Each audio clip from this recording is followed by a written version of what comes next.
बिस्मिल्लाहिर्रहमानिर्रहीम। अस्सलाम वालेकुम। मरियम नवाज ने वतन वापसी का फैसला कर लिया है और वो 29 जनवरी को पाकिस्तान वापस आ रही हैं। बल्कि वो पार्टी की सीनियर नायब सदर की हैसियत से पाकिस्तान वापस आ रही हैं और वो पाकिस्तान वापस आकर पार्टी को लीड करेंगी और पार्टी के तमाम मामलात को वो खुद हैंडल करेंगी। कैप्टन सफदर, उन्होंने बाजवा के खिलाफ बहुत ज्यादा बातें की हैं और उन्होंने कहा है कि इस मुल्क में जो बेड़ा गर्क किया है वो बाजवा साहब ने किया है और इनके कुछ लोगों ने मिलकर इस मुल्क के साथ खिलवाड़ किया है और ये सारा पैसा वगैरह इकट्ठा करके मुल्क से बाहर निकल गए हैं और वहां पे जाकर सेटल हो गए हैं। अब दूसरी तरफ सीनियर नायब सदर की हैसियत से मरियम नवाज पार्टी की क़यादत करने के लिए तैयार है। क्या इनकी पार्टी में कोई ऐसा लीडर, काबिल लीडर मौजूद नहीं है कि वो इस पार्टी की सीनियर नायब सदर की हैसियत से इस पार्टी को संभाल सके? ये सारी पार्टी मुस्लिम लीग नवाज के अपने ही गिर्द घूम रही है, इनकी फैमिली के गिर्द ही घूम रही है। कभी इनका भाई आ जाता है, कभी नवाज शरीफ खुद इसको लीड करते हैं, कभी उनकी बेटी लीड कर रही है, कभी शहबाज शरीफ का बेटा लीड कर रहा है पंजाब से। अब कैप्टन सफदर जो है वो माशाल्लाह से यूथ के सदर हैं। इसके बाद वो सोच रहे हैं कि अपने बेटे को यूथ का सदर बनाया जाए। तो ये पार्टी जो है वो सारी की सारी इनके रिश्तेदारों और इनके अजीज़ो अकारिब और इनके खुद के जो फैमिली है उनके सिर्फ गिर्द घूम रही है। बड़े बड़े ओहदे जो हैं वो इन्हीं के सिर्फ लोगों को दिए जा रहे हैं। अब इसहाक डार जो है उनको देख लें, वो वजीर ख़जाना है, वो नवाज शरीफ के समधी हैं, इसलिए उनको वजीर ख़जाना की सीट दे दी गई है। और कैप्टन सफदर ने एक बयान दिया है मरियम नवाज के बारे में कि 29 जनवरी को नवाज शरीफ की बहादुर बेटी का जहाज लाहौर लैंड करेगा और वो ये ऐलान करेंगी कि पाकिस्तान के खिलाफ साजिश कहाँ हुई है। अब ये लोग जो ये बयानियां बना रहे हैं सारा, अब इसके बाद जावेद लतीफ़ ने भी बाजवा पर इल्ज़ामात लगाए हैं। अब ये जो सारे का सारा बयानिया है वो ये इस तरह बनाने की कोशिश की जा रही है कि ये लोगों को ये लगे कि मुल्क में जो सारा बेड़ा गर्क किया है वो बाजवा और बाजवा एंड कंपनी ने किया है, हमने तो कुछ नहीं किया। हम तो बड़े मासूम थे, हम तो आए हैं और हमने हुकूमत ली है और हम तो बैठ गए चुप करके, हमने तो किया ही कुछ नहीं है। जावेद लतीफ़ ने कहा है कि जो 1.5 महीना हमें सारा मिला है, जो हम आज़ाद फैसले कर रहे हैं, उससे पहले तो बाजवा ही सारे फैसले कर रहा था। तो जब आपको पता था कि आप ये सारा काम नहीं कर सकते तो आप क्या करने आए थे? और इमरान खान ने भी इससे पहले बाजवा तक ये पैगाम पहुंचा दिया था कि अगर हमारी हुकूमत को गिराया गया तो ये मुल्क किसी से संभलेगा नहीं, तो ये मुल्क बुरी तरह नीचे की तरफ गिरेगा। लिहाजा उस वक्त तो इन सबको समझ नहीं आई।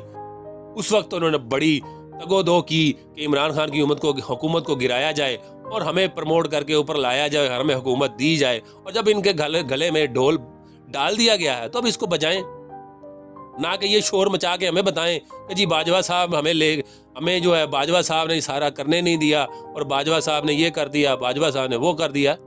बाजवा साहब ने जो भी किया है उतनी जिम्मेदारी आप पर भी आती है जितनी बाजवा पर थी, क्योंकि आप उनके इत्तेहादी के तौर पर आप काम कर रहे थे, आपको वो तो लेके आए।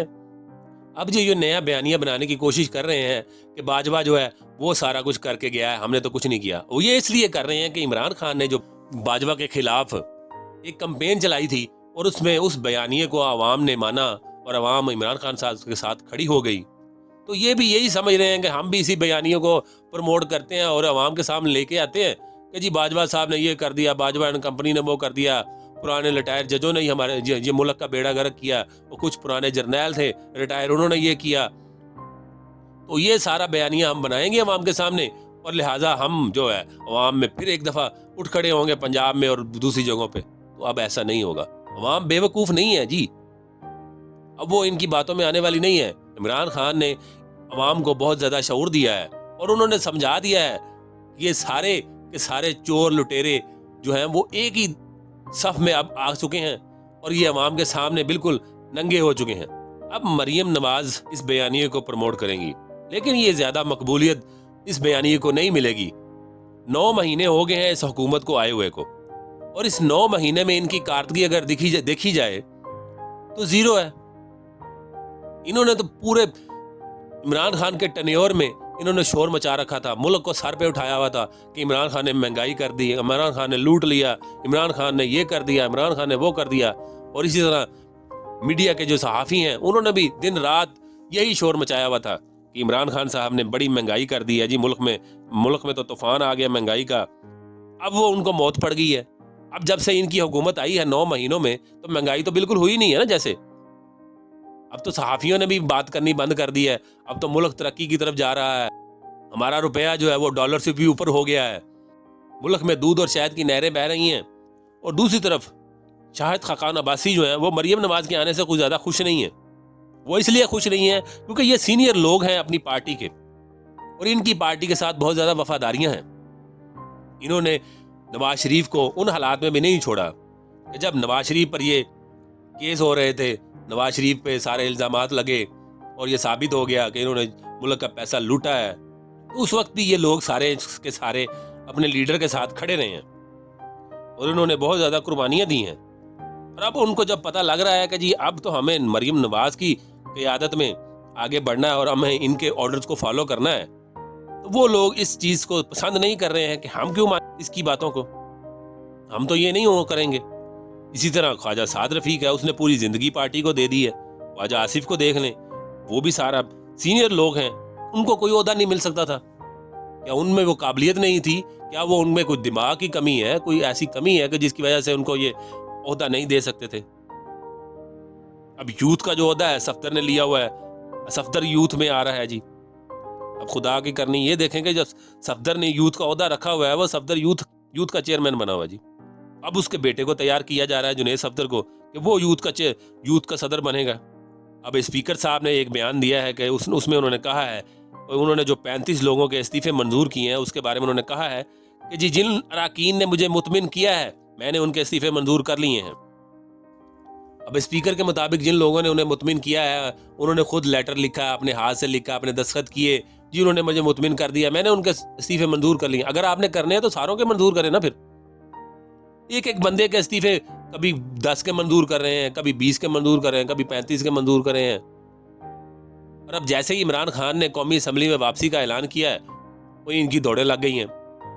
इन्होंने सोचा कि कहीं आगे ये अपोजिशन लीडर ही अपना ना बना लें, तो इसलिए इन्होंने चुन चुन कर वो 35 बंदे निकाले हैं जो सीनियर लोग थे और जो अपोजिशन लीडर की सीट पर आकर इनको टफ टाइम दे सकते थे। और उन्होंने उन चुन चुन के उन लोगों के नाम जो है वो 35 के 35 वो इस्तीफे उनके मंजूर कर लिए हैं। अब पंजाब के निगरान वजीर आला के लिए मुस्लिम लीग नवाज और पीपल्स पार्टी बड़ी तगदो कर रहे हैं और वो मोहसिन नकवी को जो है वो वजीर आला निगरान लगाना चाहते हैं, जिसके जरिए वो आगे आने वाले इलेक्शनों में भी धांधली का कोई प्रोग्राम कर सकें। अब खान साहब ने कहा है कि मेरे पास अभी बहुत सारे कार्ड बाकी हैं और जब मैं अपना कार्ड खेलूंगा तो पीडीएम के होश उड़ जाएंगे। इमरान खान साहब ने कहा है कि पंजाब असम्बली की तहलील के लिए ऐसा शॉट है जिसकी गूंज उन्हें सुनाई देती रहेगी।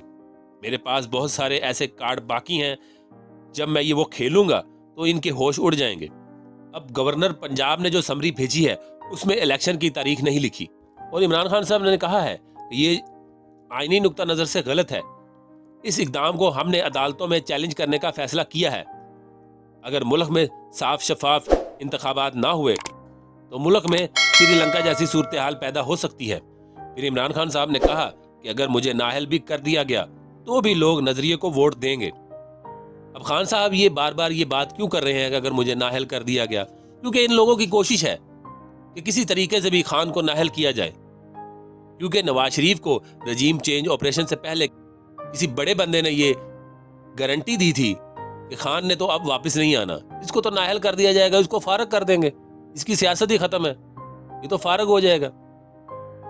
अब नवाज शरीफ लिहाजा उसी कोशिश पे काम कर रहे हैं कि किसी ना किसी तरीके से खान पे कोई ना कोई केस बनाया जाए और इसको रास्ते से हटाया जाए। तो ये तो नामुमकिन है। पाकिस्तान की सियासत जो है वो खान के बगैर अब चल नहीं सकती। अवाम और ख़ास तौर पर यूथ जो है वो इस काम को नहीं मानेगी।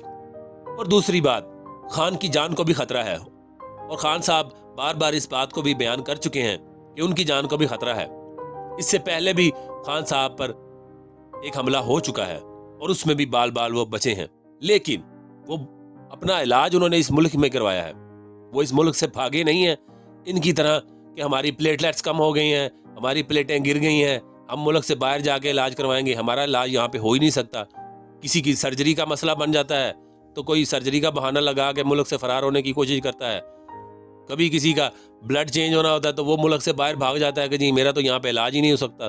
तो इन्होंने मुल्क में 30-40 साल हुकूमत की है, इन दोनों जमातों ने, पीपल्स पार्टी ने और मुस्लिम लीग नवाज ने, तो वो अपने लिए गरीब अवाम की बात नहीं कर रहा, क्योंकि गरीबों को तो आप एक तरफ कर देना, वो मरते हैं तो मरें, हमें इससे क्या।